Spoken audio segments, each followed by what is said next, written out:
Hey, gentle listeners, welcome to Framed. Canvas cuffs and other stuffs. We're back for season 3, and boy, oh boy, do we have some crazy stories for you. Ooh! Enjoy the episode. Straight into it. Buckle up. We got parents to pick up. Yeah, absolutely. They'll be distressed at Southern Cross Station. They are always early too. So they'll be pick us up at 2:20. Actually, it's a midday. We're here. Parents famously Why? early. Yeah, famously early for everything. And then they'll be like, don't stress. Don't stress. We'll just... No, I am stressed now. Yeah, it's always, oh no, don't want to cause a fuss. Yeah. Da-da-da. Yeah. We'll just hang around at the Southern Cross. Yeah. And they're like too scared to go anywhere else. Like, Yeah. Or they'll be like, oh, we'll just make our way there. I'll just get a focaccia at the What's muffin break. It's exactly that. And Yeah. you're like, ugh. Love them. I love them. Love them. Oh dear. How are you, Joe? Oh, we're on? We're doing We're this is doing happening? Okay, cool. Happy International Women's Day Eve. Woo! Not to date the podcast. Is it tomorrow? It's tomorrow. Gosh. Can we You know what? when Isn't every well, day isn't every day women's- International Women's? Well, it should be. It should be. It should be. I swear to God, it's Sunday. Yay! Hey! Sisters are doing it for themselves. Copyright strike. We sound like the real thing. What are you going to do for International Women's Day, Joel? How are you going to celebrate women in your life? Celebrate. Celebrate? I'm going to celebrate through dance. I've got Dance like nobody's watching. got 2 hours of dance practice tomorrow, and then I'm catching up with friends. One is a woman. Tomorrow afternoon. And you'll say, hello, woman. Yes. What's it like She's being... a lesbian too, so she's Oh, like she's double double. woman. She's double woman. And yeah, I'm gonna look. I've been doing so many side quests and stuff, and all I said to my friend John. Well, John. Shout out, John. Shout out to John, Auntie John. I was just like, John, doll, I just need to go somewhere, sit and chat and have a wine. And he said, All I need to do. Got so many morning commitments. This not being one of them. I love coming you're to like, the podcast. actually, and this is when I say, This is when I say I quit. on International Women's Day, I'm sick of being. I quit the podcast. No, it's good. It's keeping me in check. It's all these things are keeping me out of trouble. Ooh, but you're tired. No, I just want one afternoon of sitting, and it's a long weekend. Yep. Want one afternoon of just like sitting, having a yap with the gals. Yeah. Having a little kiki. So that's what my International Women's Day looks like. Uh, What are you getting up to? Oh, it's Formula One too. Oh yeah, Zoom. Yeah. You know what? Put it on International Women's Day. Lots of ladies love Formula One. Get all the men to go to Formula One so the women can have a day off. Oh, there's so many women There's going so to many Formula women One. who go. Yeah. There used to be a joke that when we worked back in the day at Chatty, it was like you could always tell when the Grand Prix was on because all of the women flocked to Chadstone to go shopping. Yeah. And like, it's like the men were away. No, I'm seeing everyone in their like Ferrari hats and Yeah, stuff. they're excited. Around. Yeah. Yeah. I don't mind it. I like a little bit of like fun. There's probably It's so many. exciting. There's like noise. Yeah. Yeah. People are having fun. Yeah. What am I doing tomorrow? I Yes. don't know. What am I doing tomorrow? Maybe I should go visit my nan Oh, yes. That's a great idea. and say, hey, Go Nan. see Nana Bursell. Nana Bursell. Yeah. But other than that, I would like to just sit on my couch, I think, and have a minute. And you deserve it. I'll probably be working though. That's Women's Day. You deserve it. You deserve to the put day. your feet up. Go for a walk with the Watch dog. your Sex in the City or whatever you girls do. Dun, dun, dun. Hang out with my girls. I have a question. Oh, okay. And I can answer first because All right. I thought of this last night. Okay. What is your number one female anthem? Yep. So what song comes to mind when you think like women? Okay. Like, this is empowering. Okay. And It's a woman's world. same thing, not that. And same thing for movie or character. Like what screams like women movie. Let me phrase that better. What's an amazing female protagonist / female Okay. movie that All you right. like? All right. I'll go first. Yes, my please. my movie's Jurassic Park. Now, when you think about it, Remember Sorry to interrupt. But remember when we were saying all of these female things, you're like, don't like Ocean's 8. No, anytime a female led. I don't. I can't. And It you know doesn't what? matter that That's it's a quality. females. No. That's a quality. I don't like that movie. And I didn't find the Ghostbusters one funny, but I'm all for it. I just didn't like it. It's not for me. Now, Jurassic Park. Okay, now tell me that more. might not spring to everyone's mind as being a female-centric movie. However, it so fucking is. Mm-hmm. Every single dinosaur on that island is a female. I didn't know that. So the T-Rex, so the big mama cedar, Yeah. big T-Rex, Gonna rip your face huge off? female lead Yeah. by every sense. Yep. So what they did was they put all the dinosaurs on the island. They genetically made them all females so they wouldn't go crazy and start breeding and getting, and that's where the whole life finds a way. Yes. Because it's like, well, they'll figure it They'll out. figure it They'll out. figure out a way. And by golly, they did. But also, Michael Crichton, the writer of the book / Steven Spielberg, wrote a very powerful role for Laura Dern, who Love it. plays Ellie Sattler in the movie. Mm-hmm. Now, she could have easily been cast as almost like a damsel in distress. Mm-hmm. However, she is not the whole time. She is in it, and she says this fabulous line when everything's going haywire. She's in this room with John Hammond, who's the old man who created Jurassic Park. She's there with John Hammond and Jeff Goldblum. They have to go turn the power back on for the park. But meanwhile, there's velociraptors on the loose outside. Mm. They're discussing who should go. Ellie's like, I'll go, I'll do it. John Hammond, the old man who walks with a cane, is just like, oh, actually, no, I suppose I should because, you're the female. Yeah. And she says this, and I hope I don't stuff it up. She goes, we can discuss sexism in survival situations when I come back. Ooh, I like that. And I'm just like, yes, bitch, Get it. work. And I just think that is such a cool line. She just goes for it. They could have, like I said, they could have written her as the screaming damsel in distress. They didn't. And I just think she's a powerful female protagonist. Yeah. And I think Jurassic Park is actually a feminist film. I like this. I think it is. I All think right. it is. And my other one was going to be Alien. Yes, I see. That is with the more You got it is a Sigourney more Weaver. of obvious. One. I'll barely watch a movie that doesn't have a strong female lead. Like that's my shit. Yeah. It's just Women. I love these kinds of things. I could have Yeah. easily said like, think of another kind of movie. But I'm trying to think of any other film with a female. well, no, like one of those like what would be like a stereotypical thing like Yeah. you could say.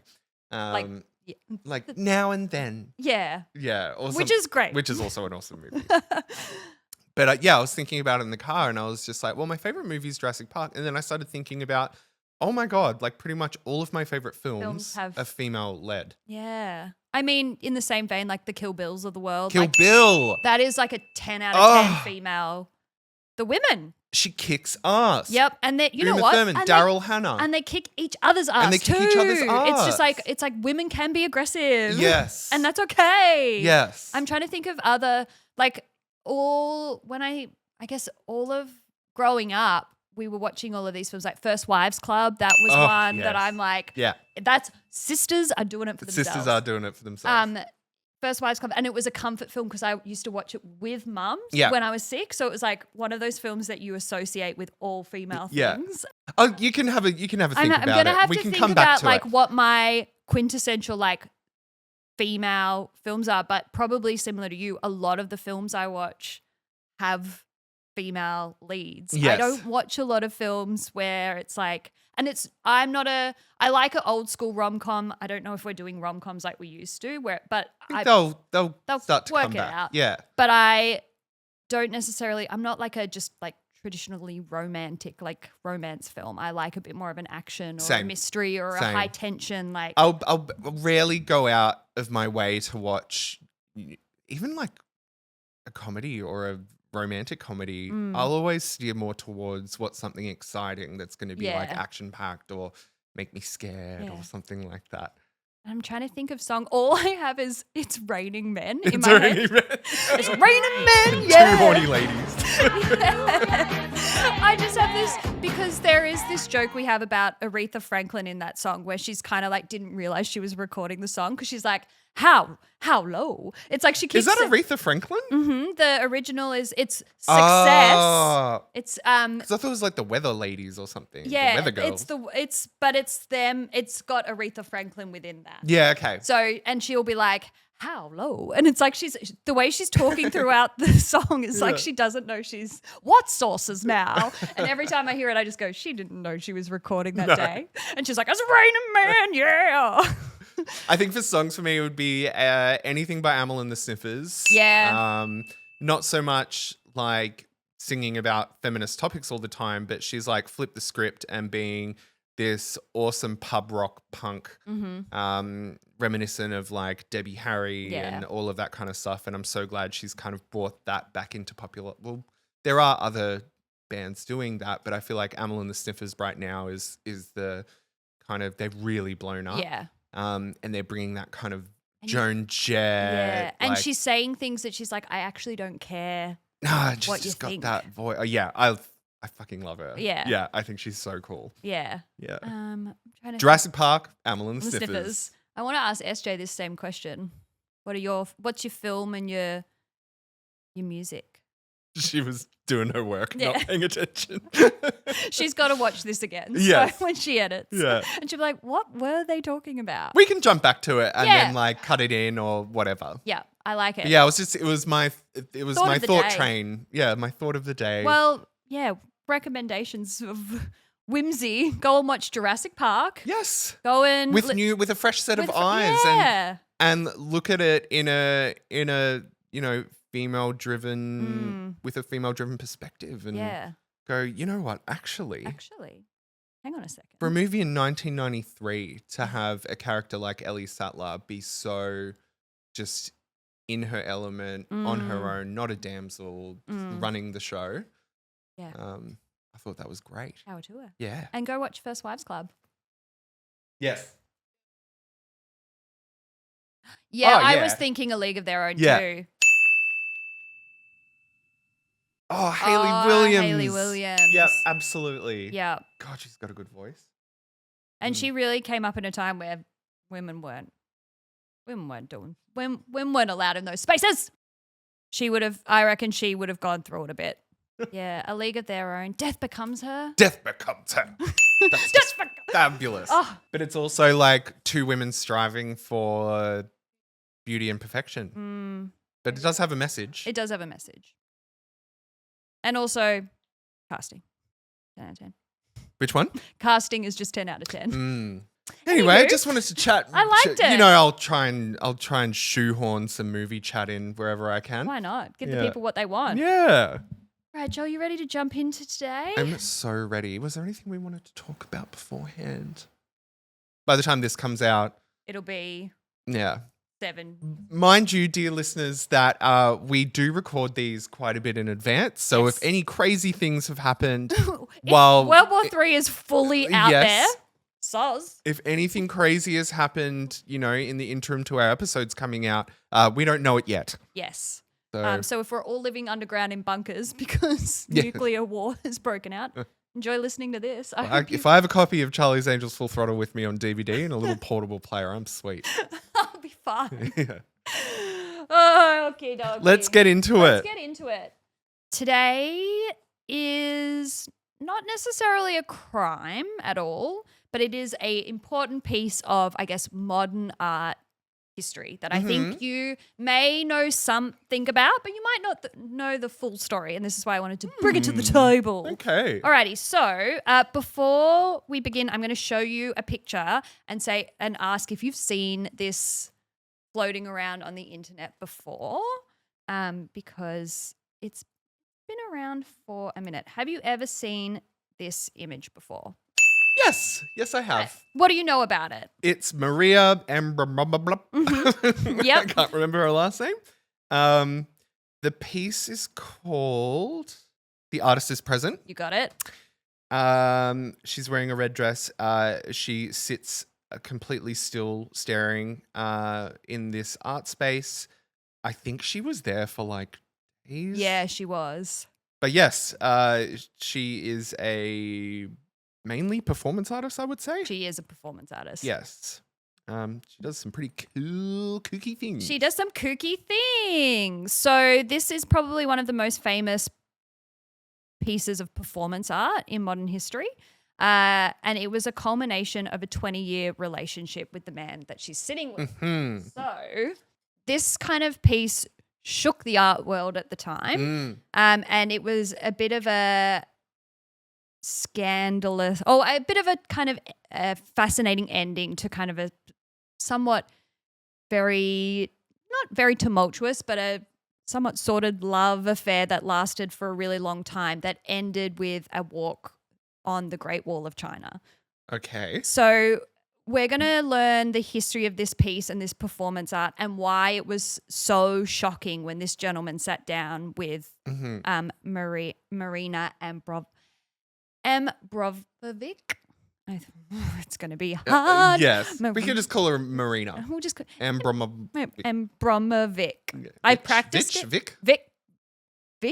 Vich. It's probably Abramović. Yet. yeah, that's it. So we're going to learn the history of this performance piece. So next time that it pops up on your FYP, you understand why this reunion went down in history. Yeah, I feel like it floats around. It just continuously floats around the net, and then every now and again it'll pop up again, and people start talking about it. Yeah. Again. So before we jump into the story, I must say there's an excellent parody documentary from Fred Armiston and is it Bill Hader? Yeah. And it's it's in a series called Documentary Now, and it's so funny, and it's got Kate Blanchett in it playing Marina, and it is hilarious. So once you've listened to this episode, I highly recommend please go and watch that. I've only seen the one that they did, the Grey Gardens one. So good. So funny. Gets please. scary at the end. Yeah. It turns into like a found footage horror. Yeah. I highly recommend that episode of The Grey Gardens. And this one is pretty much almost like piece for piece the same as they've just kind of changed one slight thing, and it is exactly what her life was like. And it's great. If Fred Armisen is playing a woman in anything, sign me up. Yeah. It is so funny. 1,000%. Yeah. Sometimes I think in my mind, sometimes Marina, the artist, is somewhat a parody of herself, but she is not. She's a very serious performance artist. She's not lolling. She's not. Everything that she does is very, very serious. But I think because of this podcast, we'll talk about some of the pieces that she does, and some of them we might have a little chuckle at because it is very art what she does. Yeah, she does have that look. I've never been one to be fully obsessed with performance art. Yeah. But her stuff that I have seen, I'm like, okay, this is interesting. And also, she was doing it at a time where not many people were doing it. Yeah. And I think her stuff is, and as we go through her stuff, there is an element of if something goes wrong, a lot of the time she could die. Yeah, there's like it's almost like a element. Yeah, Evil Knievel kind of. Yeah. So I think which makes it a bit more exciting. Yeah, because you're like, oh, she literally could be killed in this. Like that there's that tension there. Whereas I think sometimes performance art can just be a bit cringe. Yeah. I think though, if you commit to the bit, power to you. Go for gold. Like walk into an art space and then there's someone like crawling around pretending to be a baby and you're like, and then they're don't like, interact with me, please. Yeah, and then there's always like a really long artist statement and you're like, come on. The art world can be wanky. It's okay. Who would have thought? So I'm going to play you a little clip, Joel, because I think it helps give the vibe of who she is as a person. Yeah. This is a more recent interview, but I think that it gives you the vibe of I feel like she wouldn't be someone that I would like show Charlie's Angels full throttle to. Or you would, but you're going to have to really deep it. Yeah. Like there's no surface level. She'd be looking too deep into it. I'm like, Marina, can you just switch off and enjoy the movie? Yeah. Can we just watch in peace? Drew Barrymore. Would you rather have dinner with Greta Gerwig or Kim Kardashian? Neither. I don't feel like having dinners with most of them. I really have a problem with the Barbie. I mean, everybody loves so much, but I went to see it, and it was not my culture. I come from communism. I never liked dolls to play with. When I was young, I was playing with the invisible beings, the shadows. I never liked objects. And this is why I become performance artist. And Kim, I already had dinner with her. I don't need to another one. Dear GQ, thank you so much for this. So I feel Holy like smoke, she seems like a blast and a half. I had dinner with Kim. I don't need to do it again. Like, wow. Did not have dolls. I made invisible friends With shadows. So this is what we're communism. yeah, Wow. this is kind of her vibe. I would be, if I was at the Barbie movie and I looked across from me and I'm like, is that Marina Abramović? I'd kind of be like, oh, This this is isn't for her kind of you. film. This might not be for you. I do appreciate that she still watched it though. Same. Because it's like, I think she wanted to see what all the hubbub was yeah, about. she was like, this pink doll. Yeah. I think the Barbie movie was like obviously a good message, but it's also targeted at kids. So it has to be quite It's got to be palatable. watered down and palatable and Yeah. like easy for kids to understand. I think Marina needs a bit more thought. Yeah, Yeah. she does. Yeah. So let's go all the way back to the beginning, way before the red robe and the table. So she was born in November 1946 in Belgrade, Serbia. Whoa, she looks great for her age. She does. She's in her early 80s. Yeah. Well, late 70s. Yeah. 46. Math.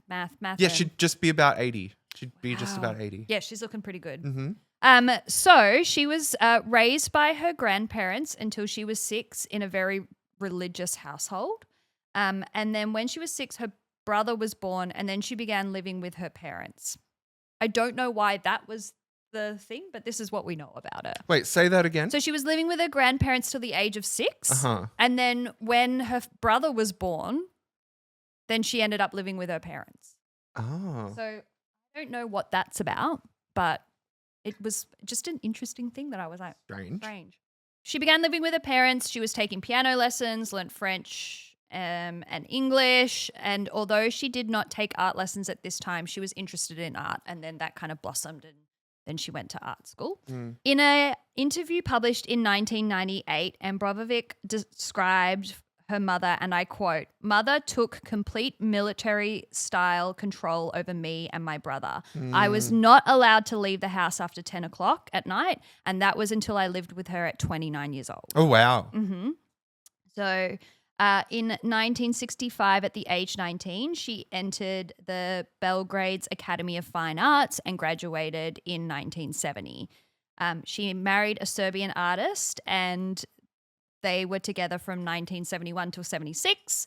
And during this time, she taught at a school. Uh-huh.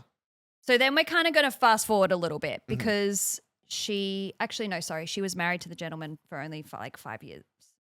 Anyway, doesn't really Yeah, matter. okay. All right, let's fast forward. Flash in the pan. Flash in the pan. So we fast forward to the beginning of her career, and this is where she's kind of finding her feet and getting into that performance art world.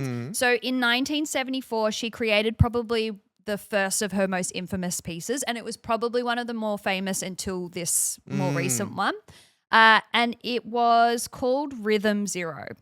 Yep. So it was staged in Naples, Italy, and the work was designed to test the limits of the relationship between a performer and an audience. Okay. So I'm going to show you a couple of pictures, Joel, and I'll I describe. wonder if it's the one that I'm thinking of. What are you thinking of? The one with the bow and arrow? Nah, that comes a little Okay, later. okay. So this is one of her first performance pieces. So what you're seeing here is for the performance, Abramović stood motionless for 6 hours and gave the audience complete control over what happened to her. She placed a table nearby holding 72 objects that visitors could use on her in any way they chose. A sign made it clear that she would remain passive and that the audience would bear no responsibility for their actions. The objects range from gentle to dangerous: a rose, a feather, honey, sat alongside, scissors, a scalpel, a whip, and even a loaded gun with a single bullet. Ugh. Gave me chills. So at first, the audience behaved cautiously. People approached her hesitantly and interacted with the objects in relatively harmless ways. But as time passed and it became clear that there would be no consequences, the atmosphere begins to change. God. And I also don't think you could do that these days. No. I think Absolutely not. that these days that you could not do this No. at all. So during it started to escalate, some participants cut away her clothes. Others pressed rose thorns into her skin. One person even placed the loaded gun in her hand and aimed it at her own head before another member of the audience intervened. Jesus Mhm. Christ. Um, She's got cuts on her face. Yeah, so you can still see some footage of this, and it kind of starts off relatively tame. Someone goes and hugs her, like it's all very, and then you do start to see people escalate and see what they can get away with. Yeah. By the end of the 6 hours, her body had been stripped, marked, and objectified, and she later described how the crowd had transformed her into multiple projections at once: the Madonna, the Mother, and the Whore. That's interesting, isn't it? Mm-hmm. So, reflecting on the performance years later, she said the experience revealed something deeply unsettling about human behavior. If you leave it up to the audience, they can kill you, she said. I felt completely violated. They cut my clothes, struck rose thorns in my stomach. One person aimed a gun at my head and another took it away. The atmosphere became incredibly aggressive. By the end of the 6 hours, Abramović broke her stillness and began walking towards the audience. And apparently the audience kind of scattered, like they were afraid if she was going to retaliate or something. But she just walked out. Ooh, that's chilling. Yeah, so this was kind of that's like kind of at the start of the performance, and by the end they'd taken all her clothes off and everything. Yeah, okay. So it's very, it would be so shocking to watch. Yeah. And I think this is why her performance art does kind of stand above others. Yes. She could have died. Yeah. Or like people, like there was like, I think like condoms and things on the table, like people could have really done a number. Jeez Louise. And like I said, I don't think you could do it today at all. I saw some feathers, like a feather duster. I'm like, oh God, you could go up and tickle her. I know, and she wouldn't. How would you not break? I know. I would Just stop it. Seize up. Yeah. I like how that was the one you're like, that feather duster. Oh, I would be so panicked if someone got the feather duster. I'd be sitting there like sweating, being like, oh no, I don't want this one. I'd prefer the rose thorns. Yeah. Yeah. I think- Hate being tickled. Have you ever watched the documentary Tickle? I have. Ooh. Oh, that's a good. Mm. We could go into that. We could. Mm. We really could. Alrighty, but this all changed. So that was 1974, and then everything kind of shifts in 1975 when Abramović begins to collaborate with Ulay. Mhm. Ulay? Ulay. Yes, Ulay. I think that's how I'm saying his name. And that's how we'll say it for this episode. Ulay. Ulay. And she's 29 at this time. Okay. So Ulay was from Germany and began his art career in the early 70s after moving to Amsterdam. And the predominant theme of his work so far was gender as a construct, which I find very interesting. For that time. Yeah, Go off. I know. So they met in Amsterdam and they really connected. And this was kind of the first time that Abramović had had freedom in her life. She'd moved away from her mother. She was in a different country. She was like she was living free for the first time, and she met this, guy and was like, it was all hot and heavy, I think. Mhm.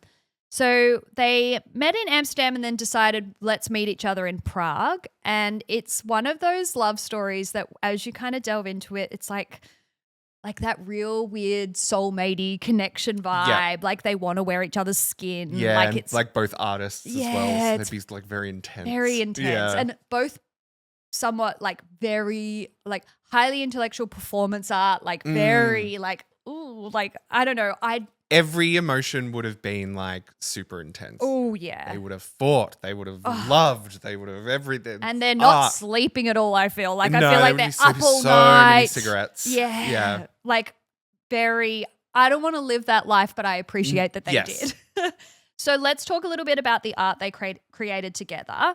And the first thing that we're not going to talk about every piece because they did quite a few in this span of time, but let's talk about one of their first, and then we'll kind of roll into a few more. So the first one they did was called In Relation in Space. Okay. And it was I'll quickly show you the short film that kind of goes along with it.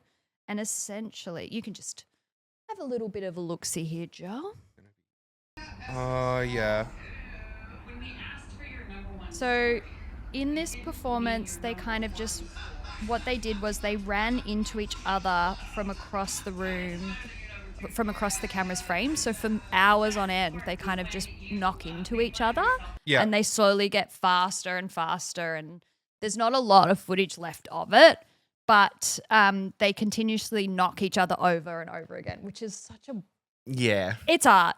They later stated that they were black and blue by the end of it, and the purpose of this piece was to combine male and female energy in order to create a third component, which they called that self. Mm-hmm. So this is the first thing that they've done together. So kind of sets the scene for what you're about to see. Cool. You had to create an art piece, Joel, around a relationship. What would you do? What performance art would you do? This is My partner's a drag queen. so My life is a art. performance. Is a performance. The next thing that they did that was kind of quite famous was this one here, Joel. Describe to the audience what you're about to. Oh, I've seen this one. Yep. Their hair's tied together. Mm-hmm. I don't know what they're like. That's just the photo, and it's really cool. I've seen it being done by like quite a few people as inspiration. So in this So performance, much misery in these I performances. know there's a lot of like deep melancholy. Yeah, it would be exhausting thinking that deep all the time. Oh God, sometimes I'm like, the dumber you are, the better. Yeah. Like, so they had their ponytails tied together, sitting hours back to back. It was actually, they first sat in this position in a museum without anyone else present, except for the photographer who took, the odd photo as these hours progressed. When they got to the point where they could no longer physically stand the feeling, that's when they brought the audience in. So that's when people could come and view it, and it was to see if they could push them to stay longer Yeah, and succeed that extra hour or so back to back. Yeah, right. So it's kind of like this weird tension building without anyone there, and then all of a sudden you're put on a stage. I think That's quite clever. That feels less like, ooh. As if you need to go to the bathroom. Well, Jeez. yeah. I think are you wearing an adult diaper? Maybe. It depends. So the next one that they did was in the same year. It was called Breathing In, Breathing Out. I wonder if I know this one. Ugh. Are they just like screaming into each other's mouths? They do a screaming one. I did not include it here. We'll pop up a picture right here for you. They do scream at each other for a period of time as well. This one, they connected their mouths in this piece, and they plugged their noses with cigarette filters, forcing them to breathe through their mouths. And That's really dangerous. Yep, it is, because they breathed into each other's lungs over and over again until they used up all available oxygen and were only breathing carbon dioxide. Once both of the sets of lungs were filled with carbon dioxide, the couple collapsed on the floor. And that was it. Was that intentional? That was intentional. They assumed that's what would happen. Oh my God. That's a lot. I wonder how long that took. Yeah. Not long. No, I don't think long at all. No, I don't think you can. Unless you're doing like little breaths. I don't like that. Remember that game that you always used to play? Like, it was always at like weird parties where you'd have the card in between your mouth. And you And you pass it the around. card. It's giving that, but like a more art version. I just thinking You remember Zoolander 2? Awful movie. But there's Kristen Wiig plays that lady, that makeup Yeah. mogul, and her and Mugatu kiss each other, but they're just screaming in each other's mouths. Yeah. That's this. So the next one that we're going to talk about is the one that you would have seen before, Joel. Yes. This is my favorite. I quite like this one if it's the one I'm thinking of. Yeah, I like this. This is a powerful image. So this is called Rest Energy. Joel, what do you see here? This is Marina and Uval. What's his name? Ulay. Ulay. They both have an archer's bow and a arrow. Marina is holding the bow, and Ulay has the arrowhead, and it's hard for me to explain. He's like They're holding it and they're kind of leaning back. Yeah.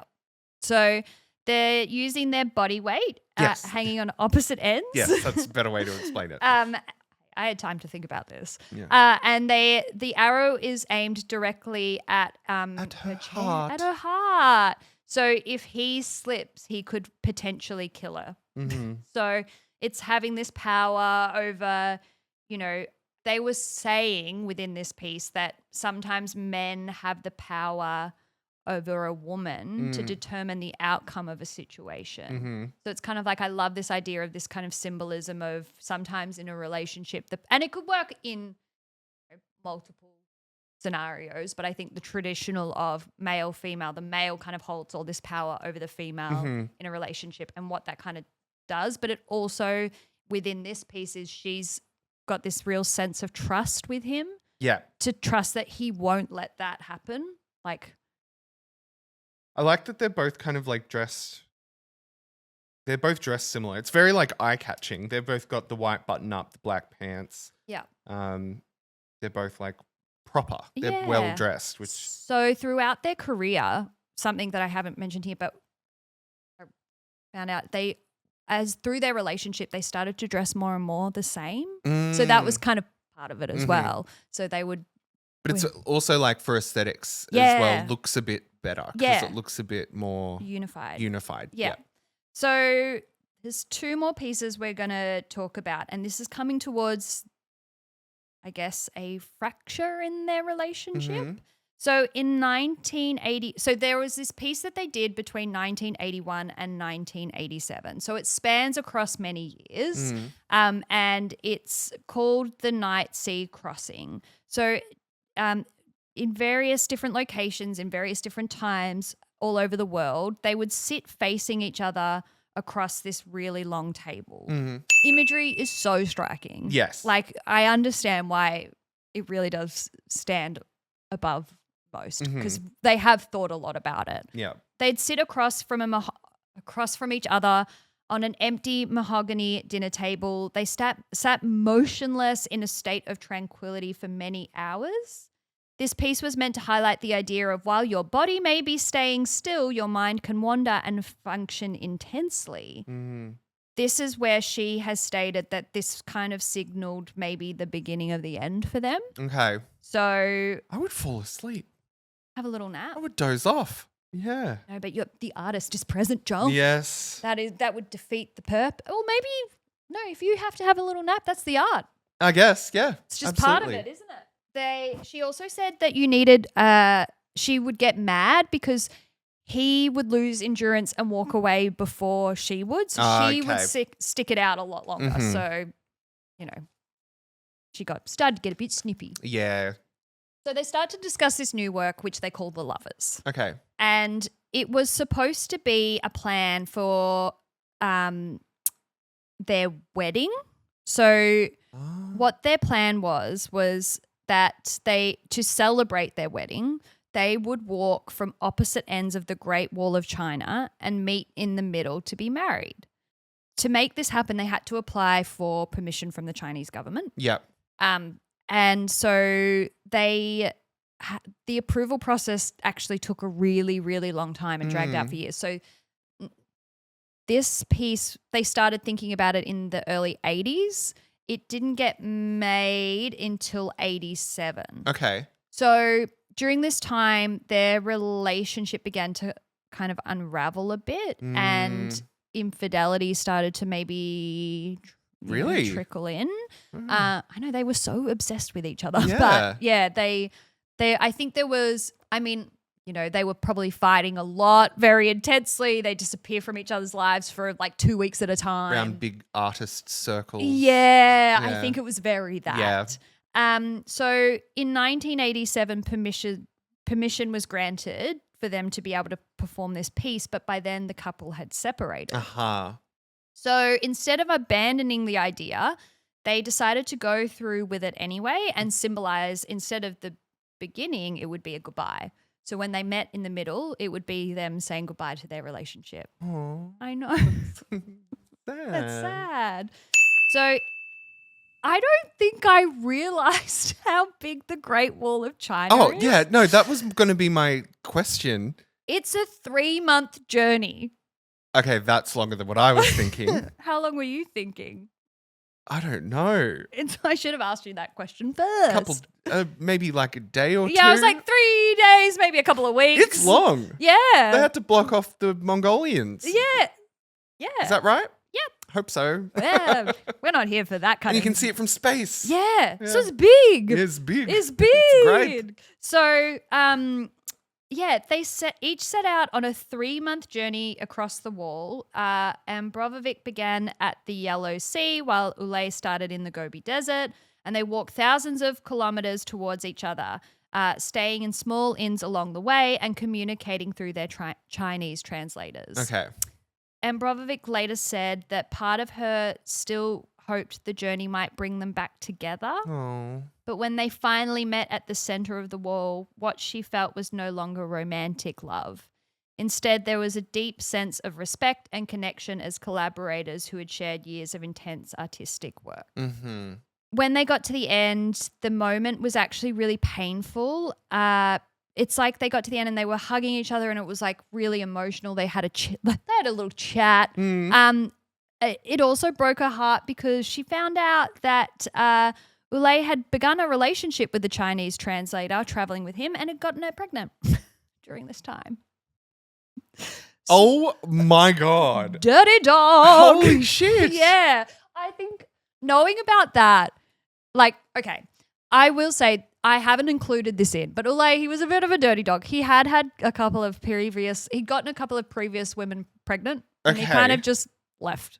Yeah, okay. He's got that energy. The artist is not present. The artist was not No. present at that time, only for Inception. Mhm. So he's kind of that energy. Yeah, okay. Not with his translator. Oh Jesus no. Christ. So apparently now this could all be speculation and rumor, Mm. but I think we've got it on pretty good authority that that's what had happened. Yeah, wow.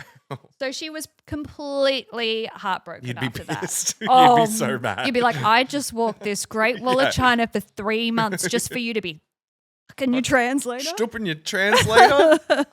They go their separate ways. Mhm. She's pissed off. Yeah. She goes into creating more works. She does not speak to Ulay again and continues to create these performance pieces mainly during the 90s. Mhm. And I think as technology starts to catch up a little bit more, I think it kind of lessens the impact of these pieces. And I don't know why. Oh, interesting. But I feel like her particular pieces, maybe because they could become like, I feel like if you, like, for instance, that first piece, you would have to know where she was at the time to go and. Oh, yes. So I feel like with yeah. with the internet the way it is, that first piece could not be done because people could find her quite easily and Yes. go, I'm going to go with the specific intention to hurt her. Yeah, yeah. Whereas, I just think the internet might have, and also we see more things, we're exposed to more stuff. It's not as that it's like shocking. it takes a bit more to kind of like shock us. Yeah. Yeah. I do feel like the modern era, like her works were utilized pretty well within the modern era because that's when I became aware of her. Yeah. I think we can look back on it now Yeah. and have appreciation. Yes, absolutely. But I don't know why. It just feels like the 90s, she's still doing stuff. I'm not saying she's not doing anything. Like I remember watching that, sitting down and watching the artist is present and watching her and being like, oh, who's next? And, Yeah. you know, all that stuff. It Yeah. was still quite interesting. Maybe I wasn't like fully like, oh, she's in danger. Like, oh my God, like as intense as it was back in the day. Yeah. But I think power to her, like there's a sea of artists, modern artists who don't get kind of that much shine. Yeah. And she managed to kind of still Cut through. Yeah. Yeah. We fast forward to March of 2010 to a performance entitled "The Artist is Present." Okay, so the Museum of Modern Art, also known as MoMA, is going to put on a major retrospective and performance recreation of her works. So the centerpiece being that she will be there at the gallery. Before the exhibit, she trained 30 performance artists on how to carry out her work for the months that the exhibit was on display. And in a very Abramović way, she hosted them for a workshop at her home in the Hudson Valley, during which she had them turn over their phones and other electronic devices and gear up for days of fasting, sleep deprivation, nude cohabitation, and meditation in order to rid themselves of any self-consciousness that they may naturally harbor as a performer. I mean, yeah. That's what you got to do if you want to start doing Marina's stuff. Yeah, because she's living that life. Yeah. I guarantee it. From Dutch. And so it was to slow down their bodies and minds to be able to endure the most taxing performances. One of the artists she trained quoted her, "We're not going to eat or speak for 3 days. You'll hate me at the time, but you'll love me forever after and do whatever I want." Fair enough. There is an element of me that would be like, oh no, girl, I'm not doing that. And there's also an element of me that would be like, yes, let me join the cult. Oh, 100% would not. Would not. Couldn't pay me enough. Yeah. Absolutely not. I mean, I could see me easily slipping in. Yeah. Not for that one. I'm always one step away from a cult. Yeah. Give me a charismatic I could do leader. cult, but that amount of deprivation, I couldn't. So during the run of this exhibition, she would perform The Artist is Present, a 736-hour static silent piece. So she would sit and like we saw at the start, she would sit immobile in the museum's atrium while spectators were invited to take turns sitting opposite her. She sat in a rectangle marked with tape on the floor of the second floor, and theatre lights shone on her sitting in a chair, and visitors would wait in line and were invited to sit individually across from the artist while she maintained eye contact with them. And as word grew that this is what was happening, obviously people would line up hours, days before just to kind of have this moment with her. And I think this probably, it could only work in a place like MoMA, I think. Yes. Most visitors sat with the artist for 5 minutes or less. It's unclear. I'm not sure if you could dictate yourself how long you'd sit with her. Did she like? Well, yeah. So in dictate between, in each performance, she would kind of like, she'd look down, and then when you sat down, she'd look up at you. Like that was kind of the vibe. Some said that some visitors would sit there for longer, like half a day, and I was like, I don't know if that was happening. I don't know Half a day. I know. Oh, I'd be angry. Get out. Get out. So I'm not sure whether they timed it or whether I'm not quite sure. There was two conflicting accounts. Yeah. So if anyone can write in and let us know, that would be great. Yeah. So the most important person to sit down though would James Franco. James Franco did sit down with her. Yeah. Of course he did. Of course he did. So on opening night of the show, something out of a telenovela happened. A man quietly waited in line for a moment with the artist. He casually walked up, took his seat across from Abramović and waited for her to look up. And Joel, we are about to watch that moment. Oh, this makes me tear up. Like, How did it say how long each day she would be sitting? She wasn't in there the whole time. she was in there the whole time. What, at night time? No, sorry. 8 when hours a the day. place closed. When the place, she was there from open till cleaner. She's just sitting there. You missed this spot. That would have been incredible. No, she sat there just through opening hours, but she did not get up the entire time. Yeah, okay. So she really had to work on her core exercises. She would have had something. She must have. She must have, or I believe she probably trained for it and just Sitting there pooping herself. self wearing an adult diaper.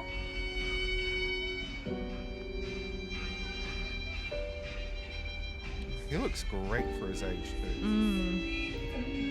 That he's wearing Chuck Taylors. Yeah. I like that he also has to reposition his pants. He's like, too tight. Oh, she can't. She looks away. I know.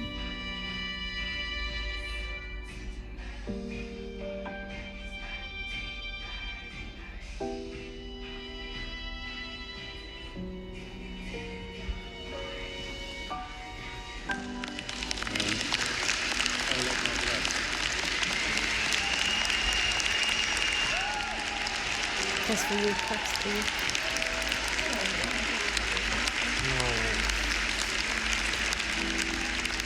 You wouldn't want to be the next person going up after I that. thought the exact same thing. You're like, I'd just be like, hey.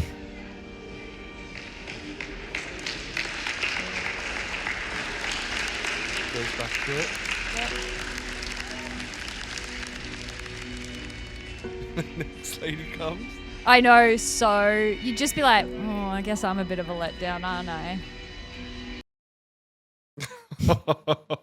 It's so engrossing, isn't it? It- It's very, yeah. Very. So, those of you who don't have the visuals. Yes. The man who casually walked up is obviously Ulay. And I really hope I've been pronouncing his name correctly. So you see Abramović look up, you see an intake of breath and a smile because she's looking at someone she has not seen or spoken to for 22 years. Yes. And you see her brim with tears and like she breaks her own rules. So the rule of that thing was she doesn't speak. You just look into her eyes. She doesn't touch, like there's no, Yeah. it's very, there's two seats. We sit across from each other, but she actually reaches across the table and they hold hands. She did it in a very art way. Oh yeah. So it still looked like quite yeah, cool. Cool. Like She wasn't like, hey, girl. Like, gets up, gives him a hug. Hug. Oh my God. I haven't seen you so long. Bastard.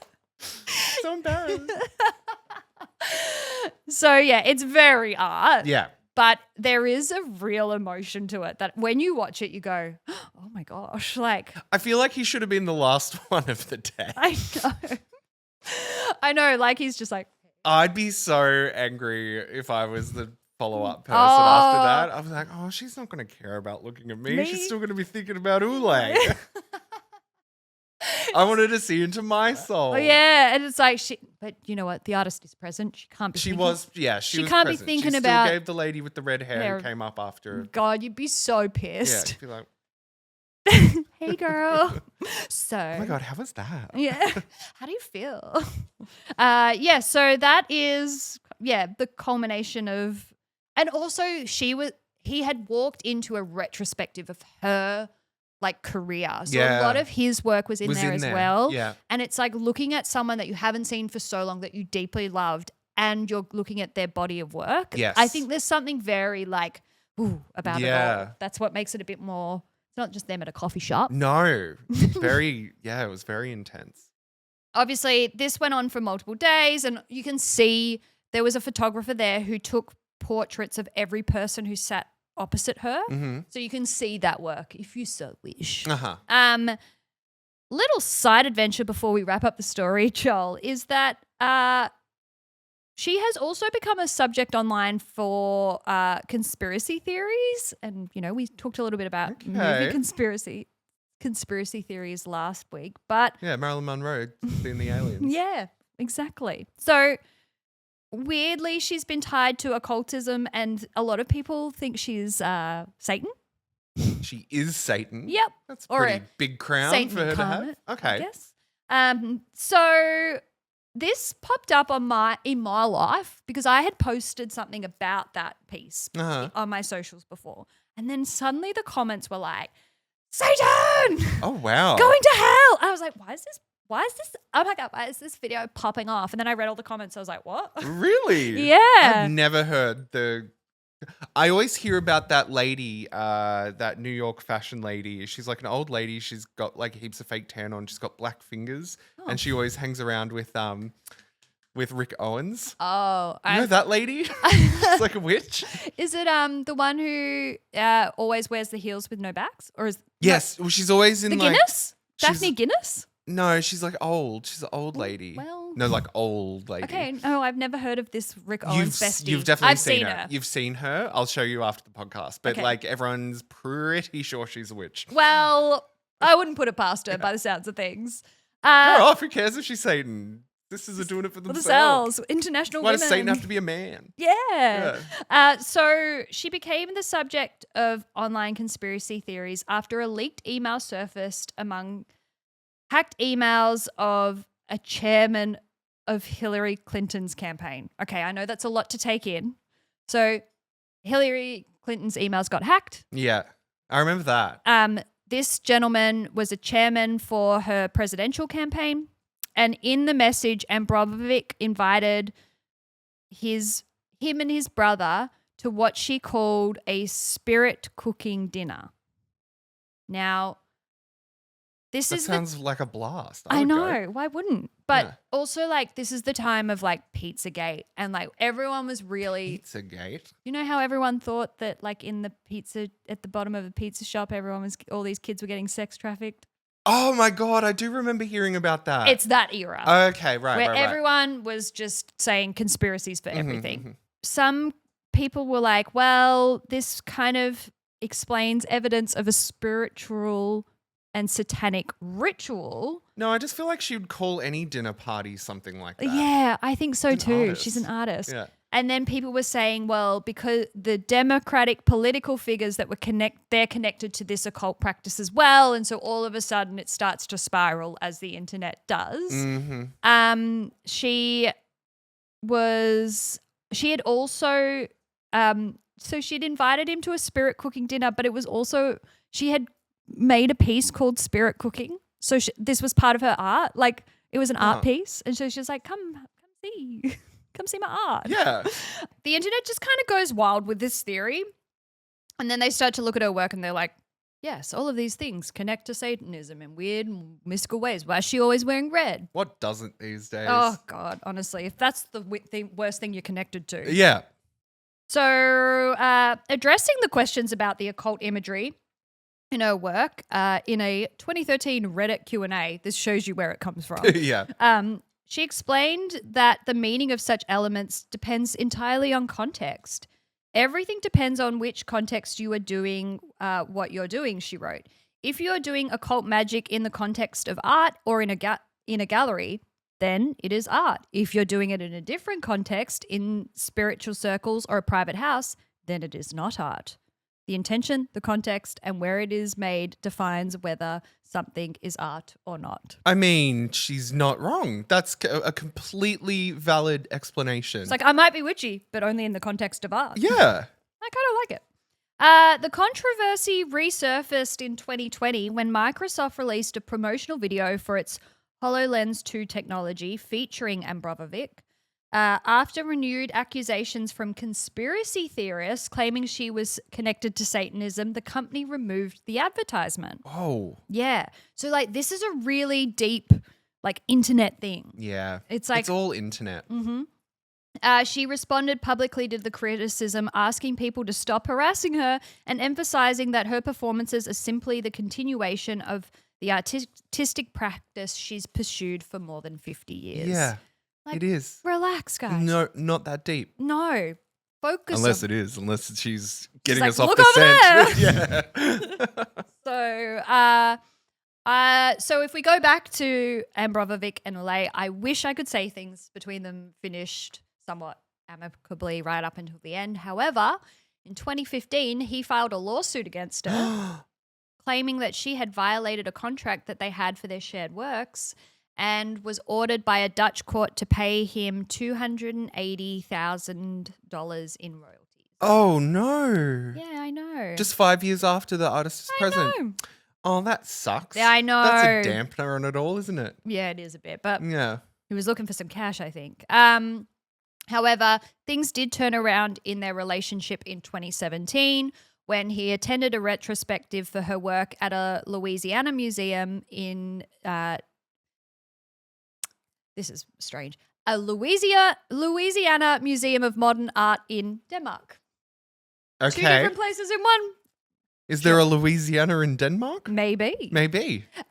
So she stated that at the event, they put all of their anger and hate behind them to celebrate the lifetime of work they'd created. Good. They both continued to create art, and Abramović still does to this day. However, in 2011, Ulay was diagnosed with lymphatic cancer. He recovered in 2014, but passed away in March of 2020. It's still not known how he died, but many suspect it's from cancer. So in 2015 is when he filed the lawsuit. So I wonder if he needed money for his medical bills, reasons. Yeah. probably. So yeah, that is the story behind the famous viral video. Joel. Wow. That is Interesting. their. And she still pops up every now and again, Marina. Yep, and the diamonds. Yeah. I feel like for her, modern age, she's not as down with, and it's kind of a bit of a like the fact that she's, doing works for big corporations and stuff like that probably wasn't what she saw herself becoming, but unfortunately that's the way of the modern world. Sure is. And yeah, I mean, just keep making art, Keep girl. making out, girl. Yeah. I'm sure before the end of her life, we'll see another piece that is just as striking as that. Yeah, she'll go out with something big, I reckon. To be fair, this sounds bad, but her whole, the way that she passes on could be a big art performance Probably. in itself. It probably will be. Yeah. Yeah. I wouldn't be surprised if she's put things in place where she's like, when this happens, this is how we're doing it. Put me in the box. Put me in the box, shoot me to space. Explosion, I am star. What are we if not stars? Circle of the earth in my coffin rocket. Playing Marina and the Diamonds. So yeah, Joel. Fascinating. There you Good. go. Bit more about her. You knew a lot about her anyway, but Not that much other than what I've seen already, and I do have an interest in her work. I've always said performance art isn't my favorite thing, but when I think of performance art and good performance art, I think of Marina, because there's something captivating about it, and a lot of performance art. I think the whole point of it is, what would I say? I feel like a lot of performance artists, they're trying to be really in your face. yeah. But the complexities and the deepness of a lot of performance art doesn't go as deep as Marina does. That's why I think hers make more of an impact for me. In saying that, I haven't seen that much performance art, just the performance art that I've seen and I've been witness to, and I've been at galleries that I've seen people performing, hasn't resonated with me that much. But that also comes down to my social anxiety. Yeah. I never like kind of, when you go to plays and stuff and like the actors interact with you, I never like that kind of stuff. Yeah. So maybe it's just not for me. Yeah. I think as well, there's something I think sometimes with performance art, the idea can be too big. Yeah. Whereas a lot of, especially her stuff with Ulay, it was just about a relationship. Yeah. This is how I feel about this. It's still her world. Yeah. And we're witnessing it. She's not pushing her world in our face. Yeah. We're just like bystanders. Yeah. And I think the way she creates tension is why it works so well. Yeah. There is a real tension within her pieces that you can't deny. And I think that's why she's so good at what she does. Very punk. Yeah. Yeah. Bit Amel and the Sniffers. Bit Amel and the Sniffers. Back to Amel and the Sniffers. What a great topic for International Women's Day as well. There we go. You know what? Cast your minds back. Yeah, that all tied together perfectly. Yeah, and we did not plan it. No. It sounds like we did when I said that, but we didn't. Yeah. And Joel, as we always say, coconut water, give it a chance, because yes, it might taste kind of like dishwater when you first have it. That's how I thought it tasted like. then I just kept at it. And my God, I'm drinking about 2 liters of it a day. Is that healthy? I don't know. Right But in. Let us know. yeah, write in, let us know. Give coconut water another chance. Ooh, I like it. Alrighty, until next time. Goodbye. Farewell. You've been listening to an episode of Framed, hosted by Joel and Steph. Now make sure you go and follow us on all of the socials, YouTube, TikTok, Instagram, at Framed the Podcast. Make sure you follow and tell one friend. Just one. Just one. Like we always say, just tell one friend. All right, goodbye. Bye-bye.